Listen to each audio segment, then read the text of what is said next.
Hello and welcome to Mighty Conversations, where we speak with people with big voices and big stories. My name again is Olumide Inyoda. My distinguished guest today is a host at Top Radio 90.9 FM. He's a columnist at This Day newspaper, associate lecturer at NIJ, head coach at Basic Skills Academy, and national coordinator at Music and Entertainment Gospel Awards, MEGA, among others. He is a book author and media trainer. I call him my boss. He is none other than Femi Akintunde-Johnson, popularly known as Faj. Sir. Good day, Yoda. You're welcome. Thank you. Yeah. Thank you for receiving me. Okay, so let me start like this. I read somewhere recently that you rather people call you Femi Akintunde-Johnson, that Faj is for your friends and acquaintances. Is that true? Yeah, because contemporaries know me as Faj. Friends call me Faj. Then you get involved with, because I teach, and I teach a lot of young people. So you get involved with young folks and they want to start calling you Faj. Then you can't call me Faj. Faj means Femi Akintunde-Johnson. So call me Mr. Faj. Or any other appellation you want to add to it. But to call me Faj straight, it's not your, it's not your place. Okay, so do I qualify to call you Faj? Yeah, you're my acquaintance. I'm also a friend. So you're qualified. Because there are some people who are known simply as mononyms. Yeah. Gani, Jennifer, Genevieve, people like that. When you mention Fela, some people are known by their abbreviation. MKO, RMD, BAT. You know who you are talking about. So in this our own business too, we have JAJ. Everybody, people of certain age know JAJ. And people of all like us to also know FAJ, Faj. So we've known you as Faj like forever. Which is great. And even your children can call me that behind my back. Okay. Because most of all these names you mentioned, you don't see Fela. I mean, Fela is more libertarian, so you can do it. But you don't see MKO and call him MKO, in his face, But when you're referring to him, of course, you do that. So whatever they call me outside of my presence, I'm okay with it. So I'm familiar with it. I mean, I've been working on that name for 38 years, or 39 years.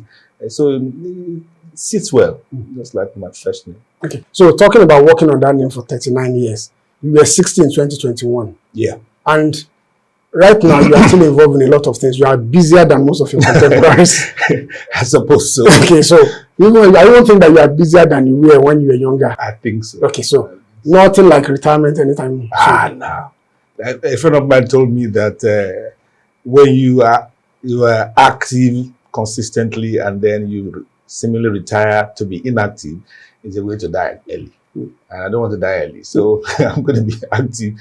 There's no retirement for me. I still work. Okay, you don't even look 60 anyway. So if you are 60 in 2021, that means you'll be 64 this year. Yeah. Okay, I must say, you really don't look it. Now, let me make a confession. I don't know if I've told you this before. Okay. You were one of the reasons I aspired to work at Punch. Is that so? Yeah, I mean, because I read you when I was younger. There was a particular story that you wrote then. It was more like, it was light-hearted, but I think it was something about, there was something you wrote about Felix Liberty. Maybe he came to the office or so, or maybe you were not there or so. I can't remember. It was funny. And you were saying something like, if you had been at the office when he came, that this is what you would have done. So for me, as a young person there, it was nice, and I read quite a lot. So eventually, I got employed at Punch. I wrote entertainment for Saturday Punch, just like you did. And some people think I did a good job of it, but let me make that confession to you now. Well, I thought you did. I read you. It was quite commendable. To think that I had some kind of hand in you coming there, it's gratifying. Okay, now let me go. So how was Punch when you were there? You guys enjoyed. Are you sure? You guys enjoyed. Because when we were, when we started, it was a wooden store and all that. And we would work around, because I was much young and carefree. I was working every day. I had a column or contribution to every day's, every week, publication. And it was quite hectic, but we didn't know because it was fun. Yeah. Those who are ahead of us were very nice, they were very welcoming, they are very they allow us a lot of freedom, liberty to write things, especially if you're good in your work. And we were very hardworking. And it was so exhilarating publishing the newspapers, watching it come out, people reacting to it and all that. So it was nice. I mean, my monthly salary was less than 400 naira, and I had good promotion. I had awards and all that stuff. So I was in the special category, so to speak. But it wasn't that easy. Transport allowance couldn't go that much, even at that time. But because we were mobile a lot, we don't have to spend much money. People will carry us, or people will help us get this and done and all that. But the image of Punch was strong, especially in entertainment at that time in the 80s. And it was good. It was good. They were quite professional. Thank God for the chief, Ogunshola, I think. It was very, very straightforward, and I only encountered him once or twice. And Mr. Adenubi, Ademola Adenubi was fantastic. He was general editor. My own editor, features editor, was Bola Wale. They were great. I had opportunity of working with Azuka, Joe Dudu, and a few other people. And we were like, that's a camaraderie amongst us. And Punch was fun, though it wasn't that financially. But the stories I heard afterwards about you people, what you were earning and all that, so I say, wow, but it didn't happen to us. But we enjoyed it. And when opportunity came to shift base, I had to go. Okay, I was at Punch when Punch was the highest paying. Yeah. And I think it's still the highest paying. Yeah. It was the most widely circulating paper then. Yes. In our own time, it was widely circulating, but we were not heavily paid. We didn't have the best. They may be the best at that time, but I mean, 400, come on, I'm not going to buy anymore. But we didn't think that it was too small. Because you had other opportunities, especially when I started, they were giving me money based on like a freelance thing. And when I was collecting money, I was earning almost 1,002. So they had to say, okay, you have to put this guy on staff salary. He can't be earning all these allowances and all that, because I was into many assignments and all that. So it was fun. For me, it was fun. I enjoyed it. I think in one of your stories, you said that you're also one of those journalists that didn't collect KSK in your time. Never.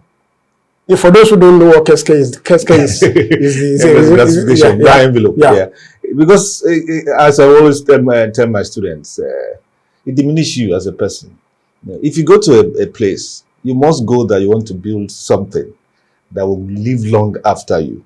And when you think, let me give you an example. I went to interview a gentleman, a musician in Ekiti. That time, that's a column I introduced called Inside Out. I want to try and probe you, ask all kinds of questions, strange and normal and all that, and then come back, transcribe, and then write it to a full page. And it was actually Elemure Ogunyemi. It was actually very difficult to get and all that, but we soldiered through. And after that, he wanted to give us money, and I said, no, you don't. We gave our money, so we go back to our money and all that. And he pestered us and all. And after some time, I said, people are different too. This person came, collect, this person came, collect. I said, okay, if you are taken, it will be that list. Somebody else will come and all that. And it wasn't flattering. So I always refused. And it's always because of the Yoruba culture. If you talk to Obe or KSA, it's staggered. He's older than you. He can give you transport money. I don't know. We'll be dragging. But if I had problem, I can go to any of them to help me out and all that. That's because we have become friends. But to take money for story or to do, I don't like it. And now tell me some of your memorable stories from Punch, the one you remember. Okay. That was a story I wrote. It's part of my books too. I went to, Judah Rejaje. Yeah. He was a proofreader then. And we were close because we were almost, maybe I'm a couple of years older than him. So we're always moving around. And he was always talking about one gig place they go to. There's always home for Wale for. I said, how can I stupid song that? Wale for, and it was exciting. And okay, let's go there. So we went. That was 89. I think it's early 89 or late 88. I can't remember when. we went to the Stadium Hotel, and there was Shina Peters playing. I've known Shina Peters because we both live in the Tibet. I've known him as a child and all that. He's about 3-4 years older than me. And I said, so this is, and the song was electric. And everyone was excited and everything. And then when there was a music break, they would pause for some time, then they would come back. So I said, let me interview him so that I can add it to my story, because I was already sold about the music.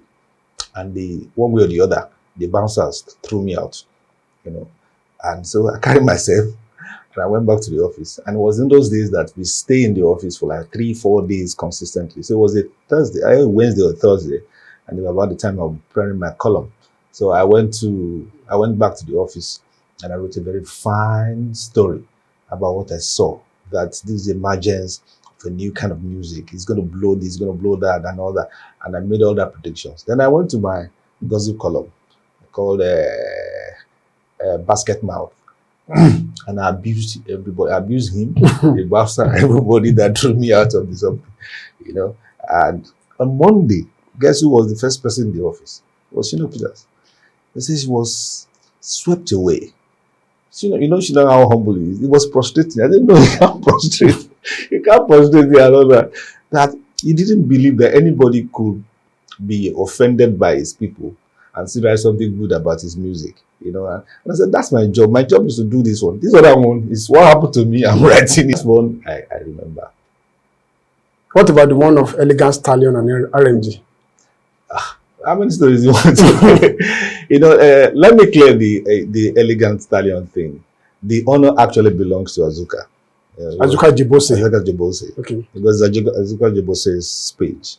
And he has the way the story went. But what I remember was that when he came back, he was talking about the exciting thing that happened in, I think, Zimbabwe or Zambia or something like that. And he was going to write, rename her Elegant Mare, the female version of a horse. Okay, by the way, we are talking about Onyeka Onwenu. Onyeka Onwenu, yes. Elegant Mare. And I said, it would be nice to have that kind of oxymoron. I have a literary background and I studied language. So I said, it's nice to have a kind of paradox. Create an oxymoron. Say stallion is a masculine and then elegant is a feminine something. And he liked it and it went on and it didn't struck and it was that. So whether it's acceptable to him or not, it was the first person to use it. So it belongs to Azuka Jebose. RMD is a peculiar one. I gave him the title RMD out of just mischief, so to speak. I was close to the family. The wife is called Me, M-E-E. And when they were dating, we are all praying that it will be consummated into marriage and all that. So when they were going to marry, I was aware. I had the gist about a week before. So I was excited to break it in my column. My column then was called Saturday High Life. And so I wanted to have a big banner headline. The print was like 100 and something points or something very big for MEE. So I want to say, and I don't know who I put first, whether it's the woman that wears the man or the man that wears the woman. So I wanted to have a 3-letter word like that, and his name is Richard Murphy. He even had one funny name like that, Richard Murphy Damijo. So I said, why don't I transfuse it to like that and write RMD? So I have the headline, MEE words RMD. And that's how it stuck. And he liked it. And he liked it.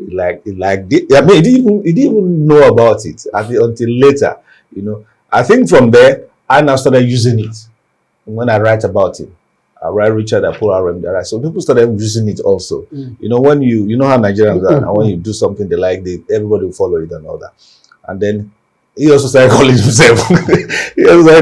There, and he was so appreciative of it. In his book for his 60th, he asked me to write a chapter on how it came about, and I wrote it. And it was just having fun, and then it got stuck.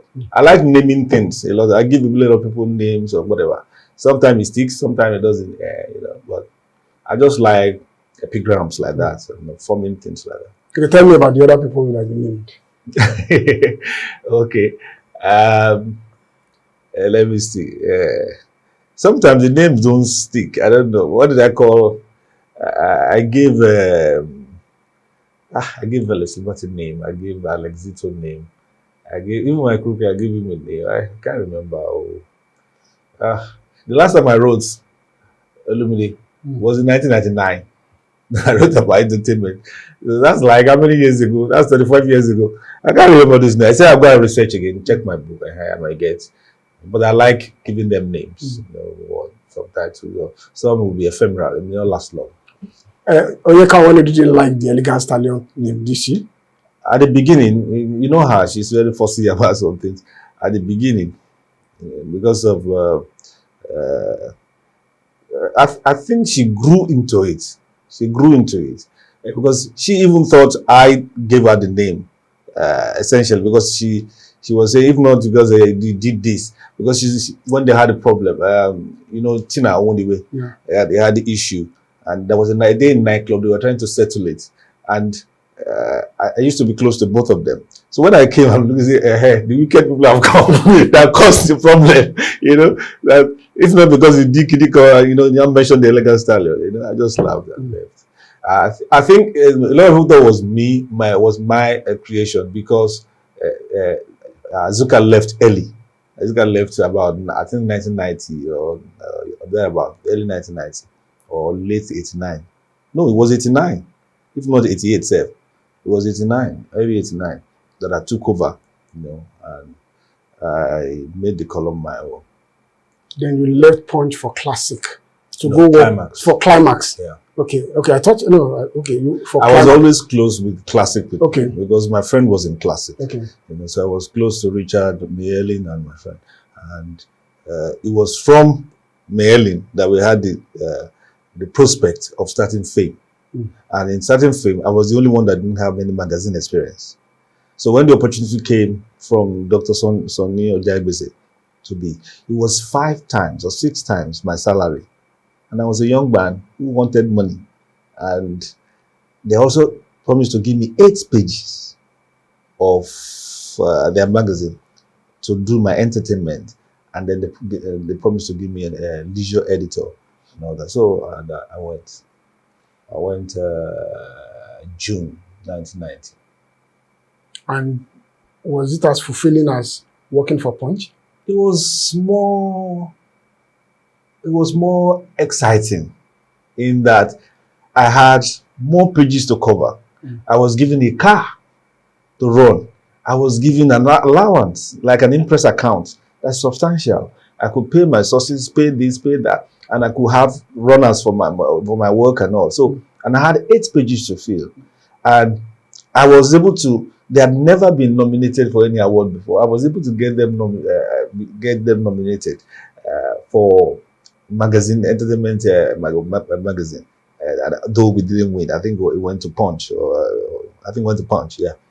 And it was exciting. And then 6 months or 5.5 months after, I was offered the editorship of the magazine because they wanted to turn it around, and it needed turning around, And I worked at that too for 6 months. But by the time I was editing Climax, the maturity period for Fame had started. So I needed to go. The essence of me coming. Let me give you an example of why I felt it was important for us to leave Punch.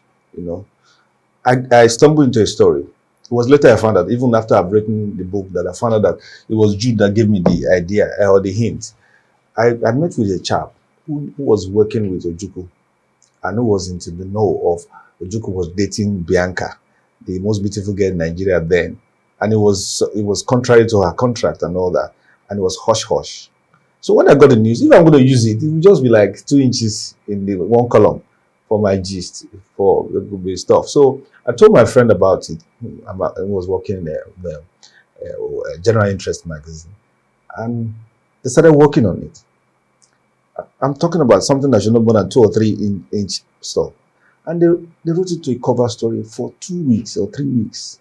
It was quite extensive, and it blew all over Nigeria, and all that, with all the ramifications and all. And I said, wow, I got to know how to get this done. So getting to Climax was like an eye-opener, things can be done, investigations you can do, especially if you do it correctly. Some people take shortcuts and all that. I don't like that.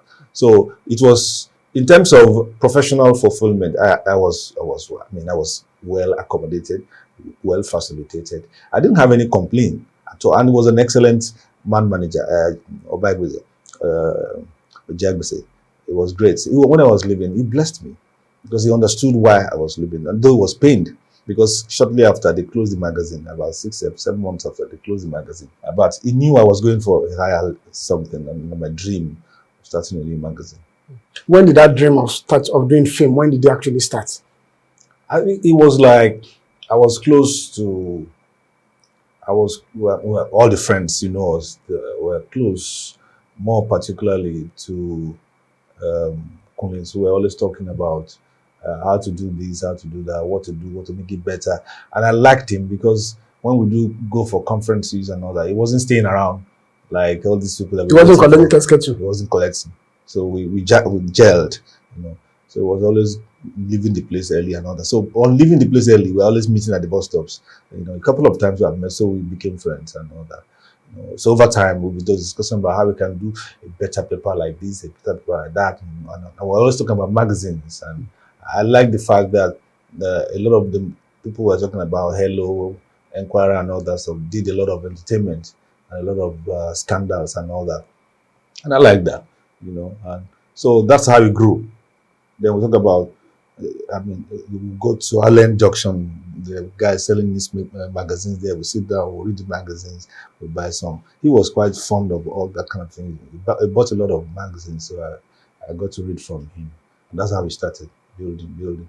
And then he introduced me to Mayor, and then started talking about building this, building that, contributing money to make our own company that has no office or anything, just to do something like what we normally do nowadays with business name. I was the only one who didn't have any money to give. I was earning how much now, So, but I think couldn't help. So, when we set up the company before we met our benefactor who helped us. Some of the stories I won't want to go into it because it didn't end well. Some of the stories are in your book, so I'm not going to. So eventually, I'm going to ask people, go read this. If you want to know the story of Fame, what happened from Fight. This is Fight's account. Yeah. But without even going into too much of this, why did you think? Because Fame was big. Yeah. It was the go-to general interest magazine then. I don't know whether you call it soft sell or you rather call it general interest. I call it general interest. Okay, you rather call it. Why don't you like that name, soft sell? I don't. Why don't you? And I've said it repeatedly. I don't know. When they say soft sell, they imply that people behind it have soft brain. I don't like that. I don't have soft brain. I rather choose to write about entertainment and art and lifestyle because I choose to. I collaborate in politics, I collaborate in the economics, anything I set my hand to, and I will have done it as excellently as I've done my bit in entertainment. I like writing stories of human interest angle, stories that touch people, affect people, and can change policy. But I'm also engaged in advocacy. I like fighting for this cause or that cause within that sector because I don't think like I just want to sell news and all that. I don't think that Azu was reminding me, I've forgotten some of these things I used to tell them, that I used to tell reporters, including himself, that as we are going out, there should be no room for all effort to abort, all efforts to see this person it was aborted. No aborted attempt. You must get the other person. So I like to cover angles and all that. So I don't subscribe to that I'm doing soft sell. I'm doing general interest magazine, which can include serious issues and unserious issues. So far the readers enjoy. That's what I think I've done all my life. Fame was big. What was responsible for its success? What do you think was responsible? I think essentially it's a combination of the fact that three of us came from different fields. I am from entertainment, colleagues from like society, arts and society and all that, and allied arts like TV, Hollywood, Nollywood and all that. before Nollywood, and it was more like a society person, society things and all. So coming together was like we covered all the fields of general interest, so to speak, and we were all unmarried, we were all single, we were all young. I think the oldest was male was like 29 or 30, whatever. I was like 27 or whatever, 20, and all. So we were all young and very hardworking and driven. I think that helped. And then we were, because we were very sure-footed about what we wanted to do. Of course, we didn't start with a bang. It was noisy and all that stuff. But when you check my book, the first 6 weeks, in terms of financials and all that, wasn't that fantastic. But we were so driven that we could reinvent it and change style and do, and then they will strike, and then we'll work on it, and then we'll look for another way, and we'll create things and all that. So it was that composure, determination, activism, and all that. I guess that's what combined, and of course the grace of God that helped us. Though most of us did not know God that time. No, but then there was also this impression that you were like rock stars then too. Yeah, that they're well known. Anywhere you come, you see Faj. You if you're a bad guy, you move away. And all that. Or you see KB, or you see Mayor. People react to us, and it was like we were difficult to. I don't think any of us was open to gratification. So it gives some kind of halo, or fear around you, that people know that you are unbendable and all that. So we had this myth amongst the young people that we are like a razzmatazz kind of a thing. So it helped, And then the promo we did, we did a lot of press, media visitations and all. For that time, it was quite loud. From Fame, you guys moved to National Encomium. So tell me about National Encomium. That was you and Kunle Bakare. Yeah. Okay. The crisis happened in Fame. We had to move on. Fortunately, we left with maybe 90% of the staff. Virtually everyone followed us except 4 or so people. And so the transition was quite easy in terms of image and brand, but the consequence financially and our family and all that was quite there. It was tough on us because we were running from one detention to the other, one police case or court case and all that. It was quite tough. But because a lot of things, like what they say now about the universe coming together for yourself, a lot of things happened that a big Dia's daughter, Dia's son wedded, fella died, a lot of issues came up that we were in the forefront, and because we were younger and a point to prove, we were out of it. I mean, like 18 of us were covering fella something from different angles. There's no editor, no publisher, no editor. Everybody was reporting from different aspects, and we had a package that was world class for the other period, and it ran for like 3 or 4 editions or so. So that, and then the agents who were direct sellers of something had some kind of affinity for us. They supported us because they felt that we were undercut by what happened in Fame, and so we had a good rapport with them. They pushed the paper and all that. So within 4 weeks, we already are selling everybody in that department, even when we were just a month old. But you didn't stay too long with National Interest, were you? National Encomium. I did now. We started in 97. I left 2001. 2001. That's 4 years. Okay, that's 4 years. Okay, so plenty. Okay, so why did you leave National Encomium? I still have books to write, so I just give you a general idea. It was I had to do something else. Problem is that I'm a little bit itchy about staying long on the project. If I've established a project and it's costing, we bring people in to run it, and then we can do something else so that you can move on. And there was divergence of opinion of how it should go. But I wanted to do an all-interview magazine, and which was called The Treasure, or National Treasure, or something like that at the beginning. And we couldn't agree on how it should start and all that. So I had to start, and also wanted to do radio broadcasting and all that, which I started in '99 with the Co-FM, and then the Treasure started in 2001. And for a few months, I was combining the two. I was executive, I was editor in chief in this, and I was MD in this. But it couldn't work well. Uh, though it was different formats and different focus. But it was difficult to manage, and then other issues came on, some of which is better left to posterity, and I had to disengage, Okay. so that it would not be calamitous. We don't also be like, it happened in Femi, it's not happening in this. I say, these people, we don't you learn and all that, so we just let it slide.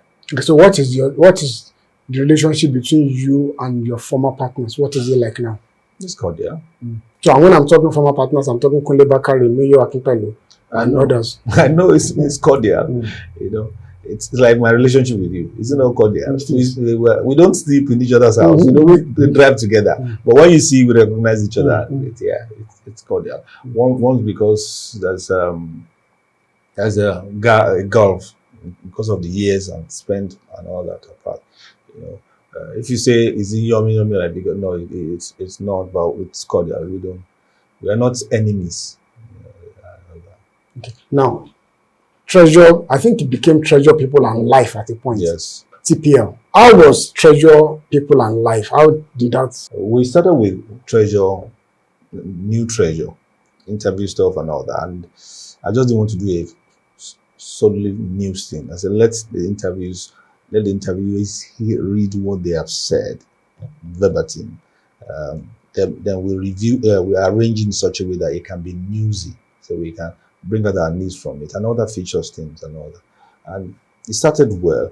No, it didn't start well. The first edition was on this OPC leader. He was quite angry and annoyed with the way we have depicted him. We did an artist impression of his character then, and it was like amulets and others. Is that Fasil or Gani? Not Gani. Granada. And it was like, it was miffed that why would he think, why did he look at him as a charm person and all that? And that's the reaction, around that time. So that we started with that. We did some other things, but we had a breakthrough when we started carrying, when we started with TB Joshua's interview, his estranged colleagues and all that started talking, all kinds of incredible things. Then we spoke to him. We spoke to the other leaders in that area, started talking. Chris Okotie, quite a number of men of God and all that.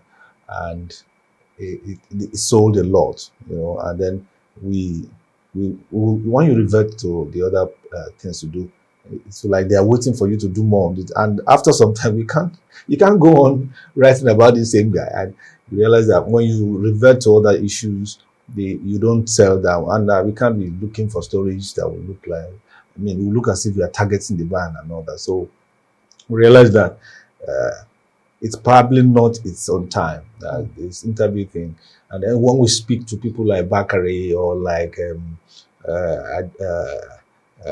Adeboye or any big name, especially if it has a religious tone, it will do well.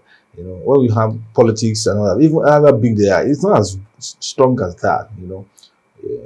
It's poor, but it's not as strong as that, and it can't sustain any publications that didn't have a strong financial base and all that. So, and inside we used to have inserts of this fashion thing. We started all this fashion in for people to see, to look at and sew and all that.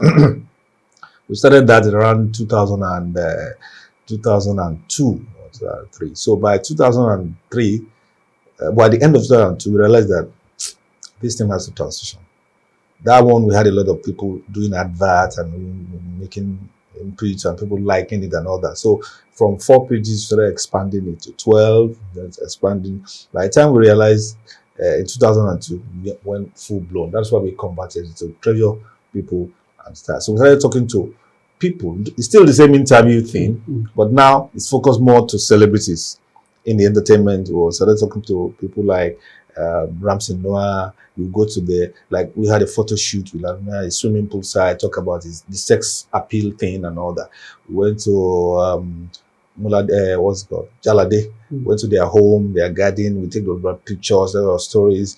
Genevieve, we did all the top names. Then we tried to get their home background and get cozy with them. And because we promised and we delivered that we will be straightforward with them, ask questions, the ones they like, the ones they don't like, whatever it is, but they should speak their mind. But we will not sensationalize any aspect of their life or make a mess out of all that. And then they were quite cozy with that and they were happy with that. So that also ran for some time. After about 2 years, we have the need that it's better we do this fashion fully. So we went to TLS, Treasure Life and Style. So that's the transitions that we had.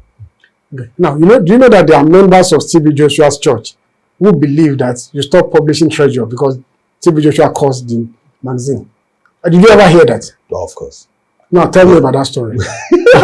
I don't know what they planned. I think it was a kind of a misinterpretation. I was telling my students in my HND class earlier this week that you don't give up when you are trying to get an interview. You don't give up because you are being maltreated, or they don't treat you as well as you think they should. That you should be tolerant, be patient, and take anything thrown at you. Its essence is you want to get the interview. That we went to see Joshua around 8 or 9 in the morning. And we didn't get to speak to him until around 6, 7 o'clock in the evening. And we didn't leave. And eventually we spoke, and all that. So why I say misinterpretation? I did an epilogue for the story, for the interview that we had with him. And I referred to him that he's a young, I'm older than him. So and he was quite humble. It was quite nice. The issue of departure is when he wanted to give us something and we refused, and he didn't find it funny and all that. And even the Bible, we say we don't want. We are Christians and we have Bibles and all that. So when I was describing him, and I said he has a goatee, and somehow he believed that I was calling him a goat. I mean, for those who understand normally, he has a goatee means he has a long beard, and he didn't like it. So that kind of misinformation. So they think that somebody is sponsoring and all that. The ministers that spoke talked about many things. Chris Okotie talked about many things, some mystical things, some mysterious things and all that. So we try to see people and ask those mentioned. As much, even the late Chief Akinyele, also tried to interview because we wanted to talk to him. He mentioned him and why did you do this? Why you do that? Is it true? And all that. And instead of many of the people talking about whether it's true or not, they're just appealing that you should let it go. Let it go. I hear, and we're a journalist. It's because of the stories, it's a sequence and all. And interestingly, they were all over town. So we heard that they were buying things, stepping over it. We are all children of God. So it's like when we're playing football, and I'm Chelsea, you are Arsenal, and we are praying to God. No, I'm Chelsea, you're Arsenal. Don't say. I'm Chelsea. But I'm Chelsea too, so don't mention Arsenal. Okay. Let me say the other person is a lesson now, and you're saying, God give us this day. And he's also saying, God give us this day. Who will God listen to? And we let it. A lot of things happen that can be spoken of on air, but we give glory to God. We are who we are and what we are. But in all these things, there was no malice, no attempts to perjure or injure anybody's reputation. We are just quoting people what they said, because the essence we always write is to write it as it is said. So that's the summary of all. Okay, now let's go back to you mentioned Pastor Tunde Bakare earlier, and I know that you are quite close to him. Well, I don't know about quite. I know, well, I know how we are close. Yes. Okay, how close are you? Because my wife's like a street brother, like how do you call it, old school brother kind of a thing. My wife's older brother is his friend, and he used to be close to her dad because they were working sometimes somewhere under the old man. And when he got to know that I married his sister, he was quite protective of her. So naturally, I'll be benefiting from that kind of relationship. So we've been very close. It happened actually. We've been going to his church from '94. He didn't know we're in that church until I had the issue with Fame in '97. That's when we got to know that we were around because I was in detention and they wanted some kind of spiritual support and all that to pray along with us and all that. And so when I came back, because I wrote to the church while I was in detention, or is it in hiding or something, and I wanted support. We had this kind of group and all that stuff, and I didn't hear it from them. So I was going to lambast them. So I was going to write again. So I think he got to see the letter that I wrote, and he said he would invite me. Why didn't you respond to this guy when he had this? So. Some of them maybe they gave it to somebody and somebody didn't, and it was so livid. So he asked us, and of course I'm always, more often than not, I'm always with my wife and all that. And then it was like, sorry, sorry, you didn't come and see me all these years and all that. So that's how we met, and that's how we've been close. I wish sometimes it's complaining we don't get to be close as much as we should, but we try to live our life as best as possible. You're actually quite self-effacing. Yeah. Why is that so? I was telling my people when I was writing High Life, and we use pictures. I use the back of my head, to show that I like to remain incognito as much as possible. I'm outgoing, but I don't also like to be everywhere, I don't know how to describe it. I'm both what they call them, extrovert and introvert. I don't like, I want things I do speak for me. I don't like to, I don't know how to describe it. I don't like to be in the face of people, but I like to do things that appear to be in the face of people, for example, we are talking now, ideally I shouldn't be talking at all. I just be writing, but people like Olumide will not allow us to rest. There's something that you did recently for Wale Olomu from Fame.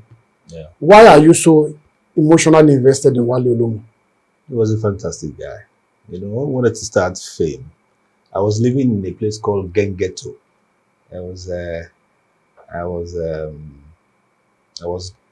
dating my wife. My girlfriend was around, and she would come around, and she would always see Wale and I working on the format of what we want to do with Fame. That was around 1990. We designing. There was no money to start Fame. There was nothing like that. We were just planning, and we're discussing about things. I think it was in Republic then. We're discussing about what we want to do with Fame and the programs we want to do. We want to do like Fame section. Entertainment will be like 40%, of the whole paper, and we had a lot of things together. So we'll stay around. Sometimes we'll stay over. Sometimes because the house wasn't far from mine, around that Okoba area. And when we started Fame, from the first day, you would think it was co-owner of Fame. You will stay in the office, you will walk around, and the idea of entertainment is people who really make entertainment work are not noticeable. They are in the dungeons, they are in the abyss, so to speak. So he will go to meet them in the studios, on the marketplace, in CD areas, deep down the trenches. He will seek out those who were doing things for entertainment, producers, video directors, music directors, sound writers, sound engineers. You go and talk to these people. KSA will release the music and the most noticeable track there. Who did that song? You go and talk to him. How they happened? What troubles they went through? We started a column, and the Fame Music Award started from our pages. Fame Music Award. So we allotted it. We said one of the major problems we have with awards, and I always quarrel with, is the column or the criterion for popularity. How do you know popularity or sales? By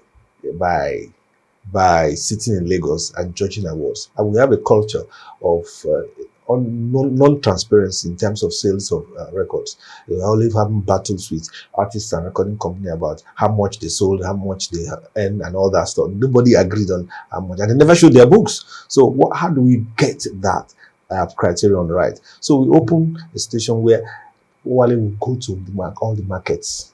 Jumota, Ebutemeta, Oyinbo, Yaba, Agege, Mushin. You go to talk to record sellers. The music selling that week, which is how many have you sold? How many these? You collect that from all those other locations. They will not get to office and begin to piece them together, and then have an idea of, oh, this is the first, this is the second, this is this week. So the artists were also following it, because they cannot tell their managers and say, see, this is what we are performing. Oh, we are not performing well. Look at this. So every week, the list will change. The first may come down and all that stuff. And that's what we are doing all through 1991. Until we started saying, oh, let's transfer this at the end of the year into something tangible and make it a physical. And then we're able to use the information we have garnered over time to fill the criterion that has to do with popularity or sales. So he handled the project as if it was his own, and he gave his life. And it was in that process, he was working when he died. He died, he died before he was 31. He died at 30 January. I remember so clearly because it also was around the period my father-in-law died. So I had issues. I didn't even know he was ill. Because I was running around with things concerning the burial of my father-in-law and all that. And he died. 4 days after being taken to the hospital, he was gone. And everybody felt it. Even the staff went to strike. They couldn't work because they felt it was not well handled, and then a lot of things happened and all. And some didn't understand how close we were and all that. So we just thought about it last year before. Why don't we start something before his 30th, posthumous something that will resonate with what he professed, unearthing hidden gems in the entertainment industry. That's why we started looking at people who have stayed 30 years, 40 years for special recognition and life achievement award. So have done something that they normally don't give them accolade. Let us bring them out, talk about them, review them, confirm that they are interested and I will accept, and then we announce them. So that's how we started. And how is it going? Great. It's a small committee. We are not many, 3-4 people. When it's around September, we start looking at the prospects. We don't award too many. The first time we started was quite big. We did like 15 or so, but we realized that we don't need that many. So last year we did 4 live achievement, 4 special recognition and 2 live achievement. And because of the style we use, sorry, I'm recording my program, the Vintage Talk Show. It's a 2-hour program. We get to have a space where we can devote 2 editions, 2 weeks or 2 episodes to it. One, we talk about the roundtable, an issue within the industry, call experts to talk about it within the auspices of Wale Olumo Memorial Award. And people will come and talk virtually because sometimes they are abroad or sometimes they are travel out of Lagos and all that. So that's what we do. And then the following episode, we do the awards. We write a citation, present it to them, and then give them a certificate of awarding. Yeah. So once again, sir, thank you very much. Thank you. So, and I'm glad that I can call you Faj. Yes, you can. Thank you very much, sir. Thank you very much for coming. You're welcome. And it's nice to see Madam who is here with you. Thank you very much, ma'am. And like I said, you two look alike. Yeah, we do. I'm sure they've told you that a number of times. Several times. Okay, thank you. We'll do this again.